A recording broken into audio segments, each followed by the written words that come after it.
You know, according to Epicurus, gods exist, but they are in the interspace of the worlds, no? Like out. And I think this is how this one functioned. It is integrated into academic machinery, but a place apart, not part of the usual machinery. And I think this position is excellent. It does get, on the one hand, top people who are, this is one of the main reasons that I'm here, people with whom I'm either personally friendly or for whom I have a great appreciation. So it's for me not only a place to have a creative interaction, whatever you want with students, but also to have theoretical exchange, debates with my friends and so on. So I think that precisely getting top people, but giving them freedom, not freedom to do nothing, but precisely freedom to work in this creative interspace. Also, the way curriculum, the way talks are done. We do very serious theoretical work here, but not part of any in advance prescribed curriculum. But really, we just, how should I put it, follow our inner urge. Like, I like how the school approaches me. It's not, we want you to do a course on 19th and 20th century psychoanalysis. It's what you are really working on now, what really interests you. Give that to students. And which is, of course, very hard on me, but in a positive sense. I like it, you know. Like, I remember, it's the same as I remember only once was I really, because I hate teaching. I mean, here I like it. I hate teaching in this regular university curriculum. Only once in Slovenia, to help a friend, I gave a short course, and then I had to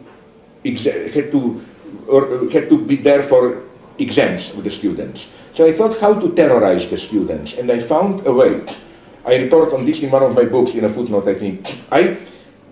Of course, the best terror is always terror under the mask of its opposite, of democracy, you know. So I didn't ask them a question. I told them, you ask yourself a question, and then you answer it. Why? Because it makes it democratic. You automatically choose what you know best.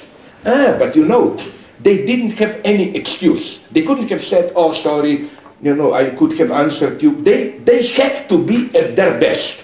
No excuse. And it's the same here. We cannot say, oh, sorry, Wolfgang forced us to do a course on this, I would prefer to do that. No, we are challenged to do, no excuse. If what you give here, it's not the best, it's your fault, not university's fault. Again, I think this is very productive. So it's wonderful to see how somebody like Badiou comes and really, it's like work in progress that you can see. For example, Badiou's new philosophical classic, which will probably turn out to be a new classic of contemporary philosophy, his Logic of the Worlds. Okay, now it appeared, but you know, for the last couple of years, students were able here to as it were, get an insight into it as a work in progress. The same, for example, with Agamben, not to mention all the artists and so on. So for me, it's this place here, how to put it, strikes the right balance between strict hard work and comradeship. It is enough of a hard work with professor's authority so that it's really serious work. It's not just that, you know, we are all here buddies, we mix for drinks, but at the same time, it's enough mixing between students and professors as equal so that you can get real productive exchange, not just this ritualistic questions, answers, and so on. I think this is what accounts for the growing success of EGS here. It's simply a negative proof of the failure of today's academia. And I think that, and this is a critical remark on today's predominant academia, I don't know how far you know what it goes on around Europe, in European Union today, the so-called Bologna process, which is really a kind of a technocratic streamlining, redirecting of higher education to make it, as they put it, more responsible, flexible to social needs, which I think is, in the long term, a catastrophe. In what sense?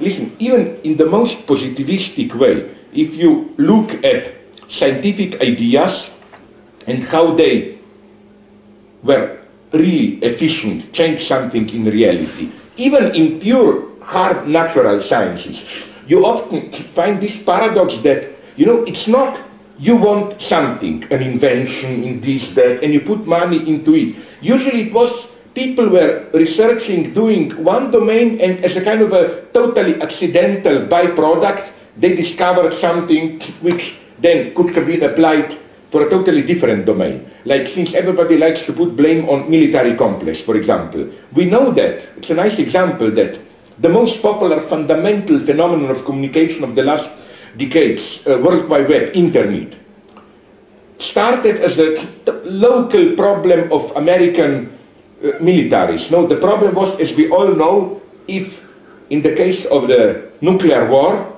if the headquarters are hit, how to re-establish communication. And through this, it slowly developed. This is a nice example of how, but my point is it goes in both directions. Something dealt with as a totally local problem. What can be more stupid, okay, for the military serious, but for us ordinary people, as how the military groups will communicate in the case of nuclear catastrophe which wipes out the headquarters. This, something global emerged. Or the other way around, I think it's even more interesting. And here even the connections are often, I mentioned them in my class, extremely obscene. Like this incredible fact of the popularity, I checked it up, it's not a hoax, it is a story, true. How in Israeli military research, not just abstract research, but even like practice, strategic thinking, which is then really applied, how in fighting Palestinian Intifada, where, to avoid a misunderstanding, my sympathies are definitely on the side of Intifada, but nonetheless, how one of the basic references is Deleuze and Guattari work, especially Thousand Plateau. It's incredible, and I think this is what makes institutions like SASFE so precious. Because Bologna idea is streamlining it, like hard sciences should more and more rely on connections with business. On the other hand, even human sciences should be rendered more applicable. For example, I know in England, departments of psychology are more and more pushed to make separate private deals with companies. The tendency of the new labor there is even to make state funding dependent on this. Like they tell departments, if you get so many contracts from private companies, then we will match it to that extent with ours. So even some philosophy departments, I was told, there was a pressure on them to organize some kind of what in German they call Schnellkurs or what, kind of a weekend courses for top managers, you know, to give them general coordinates, like what does it mean, postmodernity, new capitalism, post-industrial, to give them kind of a general outline of what is going on today. I think this is a catastrophe, but a catastrophe in the dialectical sense. That is to say, not only will we lose this general approach, but in the long term, the one who will suffer will be precisely the applicability, the truly productive applicability itself. I mean, are we aware how radically contingent scientific inventions are? For example, Chomsky.